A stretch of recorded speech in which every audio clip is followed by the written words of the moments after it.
We welcome today Mr. Ralph Ertner, Chief Executive Officer of Into SA Group, the leading advisory firm for doing business in sub-Saharan Africa, as our interview guest. Welcome, Mr. Ertner, and good to see you again. Thank you. Thanks for having us.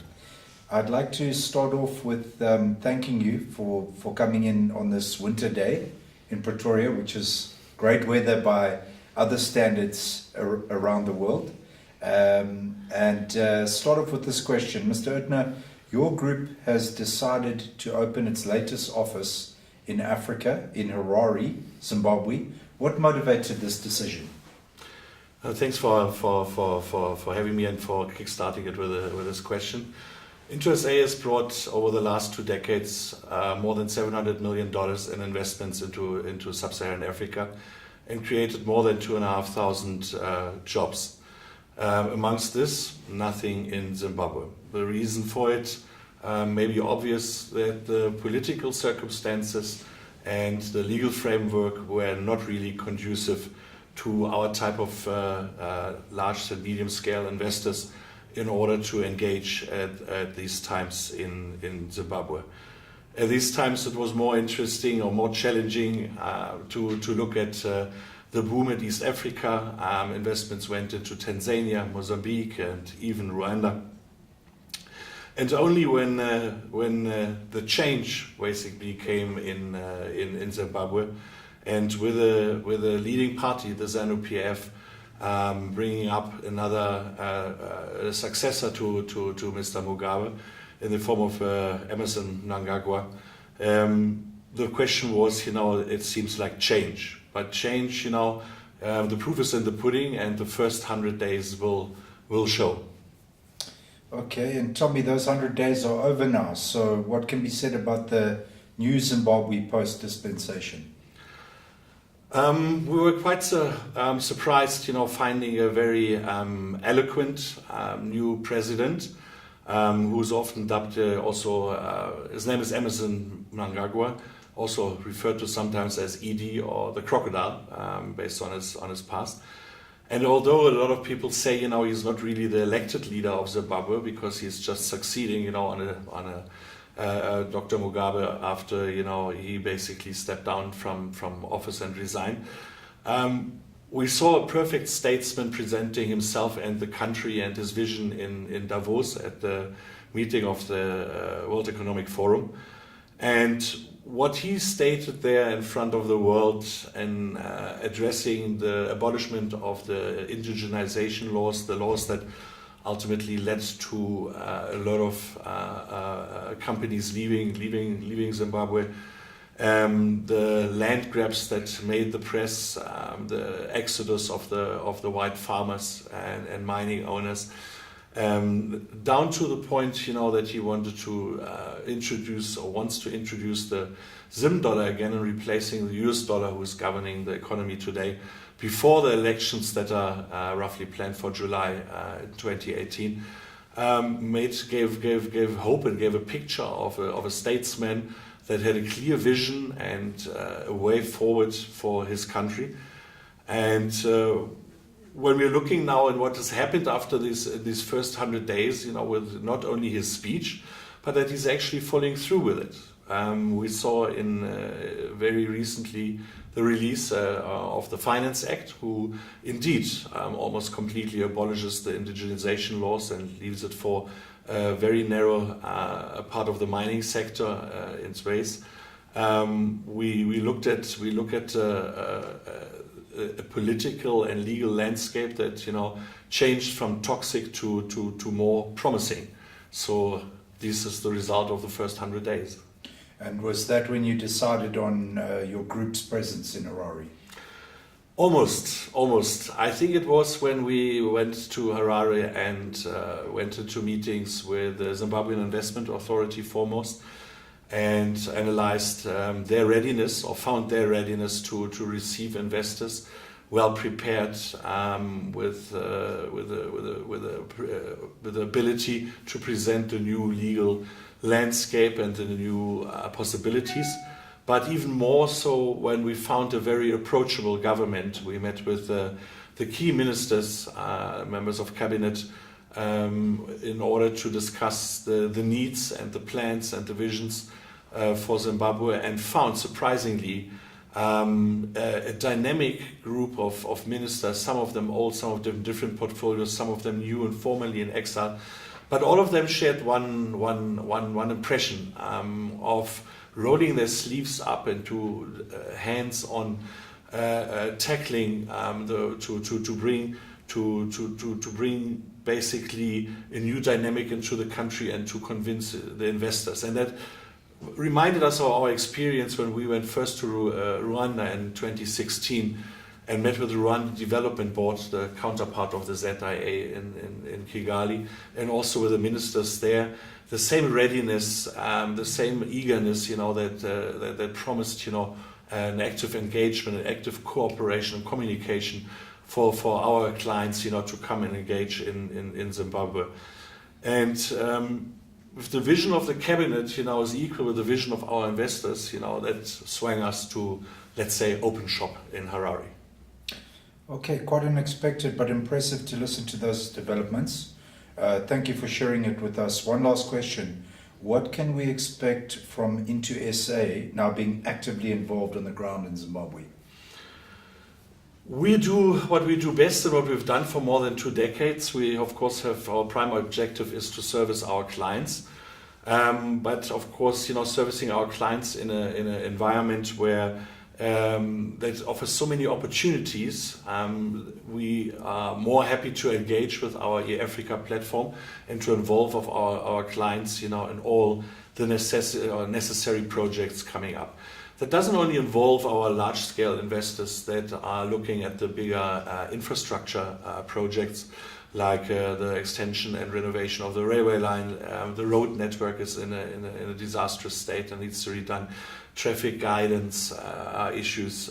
Besides that, of course, there's tunnels, needles, bridges, and there's, of course, the big question of energy and water. But we, like with so many other, let's say, economies that need to get up onto their feet, the core interest is the looking after the small and medium enterprises. And this is an opportunity for companies of any size from all over the world to engage in Zimbabwe and to re-manifest and to rebuild a properly supply chain network, to guarantee and enable, the today's necessities are available, ready-handed, that your builder's warehouse or builder's market maybe has a roof over your head and you're not driving down Mugabe Avenue and seeing, the one guy sells cement, the next one stones, the third one roof trusses. That you can go into a supermarket and get, the basic minimum, readily available without, having to drive, 100 kilometers or ask of 5 or 6 friends. We hope that in a close cooperation with the Zimbabwean Investment Authority to bring the information to our potential clients and investors by means of a guide that we're going to publish, and we'll open information channel and offer guidance jointly to those companies who are seriously interested in engaging on the Zimbabwean market, and hope to rebuild, Zimbabwe, which was once referred to as the Switzerland of Africa. We're now in Zimbabwe, and we're definitely here to stay and improve for everybody, especially for the Zimbabweans who have left the country and are spread all over Southern Africa and the rest of the world, to finally, have their home rebuilt, to also come back and live and stay. I want to ask you 2 off-the-cuff questions. Ralph, Yeah. good to be chatting to you about Zimbabwe. And as a businessman in South Africa who owns a business in Zimbabwe, what makes you feel the time is now? Very good question, because a lot of times you have seen that Zimbabwean delegations of politicians, etc., have come to South Africa and have wooed to start and rebuild. But I think the most important thing is to see that for every investor and for every businessman, what's close to his heart is his business and what he owns. Now, ultimately, the protection and the safety and the safeguards around that, are paramount for his life, his family's life, and for the business future.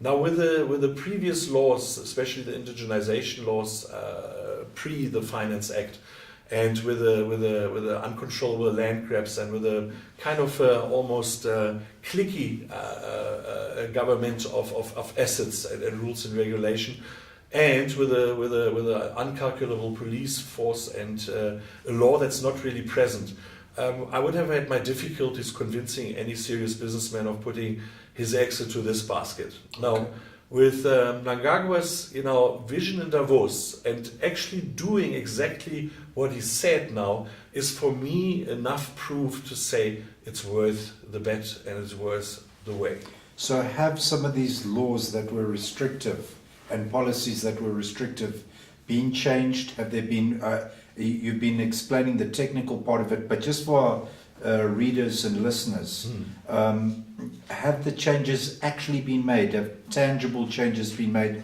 on the ground to protect foreign investment? See, when the new president spoke in Davos, it sounded almost like that with his speech he has abolished the negatively effective laws, which was of course not the case. I mean, we're facing a country with a proper legal framework with a constitution, and if rules and regulation need to change, it's a parliamentary issue and it has to pass the proper bodies. And unfortunately, and I must say really sadly, this was not being really communicated well in the press, that the release of in January of the Finance Act number 1 of 2018, which doesn't say anything, Finance Act, okay, who cares, I'm not in finance. This was actually the act that specifically stated, that the indigenization law is abolished, that the rules, that the sections are not applicable anymore, that the land grab, that you cannot go and just occupy land and get it, and that there are rules to instate a commission that addresses all the return of all these expropriated properties as far as it is possible, still. So there is a physical, technically change in the law that now enables you to enjoy the normally existing protection from the Zimbabwean constitution, which is in there, and is not counteracted anymore by the indigenization laws. Now, with the indigenization laws, was that as a foreign investor you could only own a certain percentage, and that has changed? What is the actual indigenization law change? Yeah, very a little bit similar to the Black Economic Empowerment legislation in South Africa. The indigenization law gave a must and a priority to those more than 50% owned businesses. Yeah. If you look at the law text itself, it actually was not a bad idea, because we find something similar in Zimbabwe with a CEE, which, for example, gives privilege over women-owned and youth-owned enterprises and rights. But it was abused by the government because they could. And it was abused to a way that they say, listen, if this is not owned by us, and black Zimbabweans, then you've got no rights. And this kind of interpretation, is not possible anymore. That's fascinating to hear. I think a lot of the world is watching the elections that are coming up. Is there still a tangible opposition in place now that Morgan Tsvangirai has passed? Is the leadership one that is going to give a run and have a true democratic outcome in your view? I think if you would have asked me the questions about 6 weeks ago, I would have been, absolutely cemented the ZANU-PF, the leading party now, under the leadership of Mnangagwa, will march right through the elections without any looking left and right, and they will continue with their course. But having watched now the by-elections and the results of some municipal elections, and even in the absence of Tsvangirai, and rest in peace, it was amazing to see how many votes went to the opposition.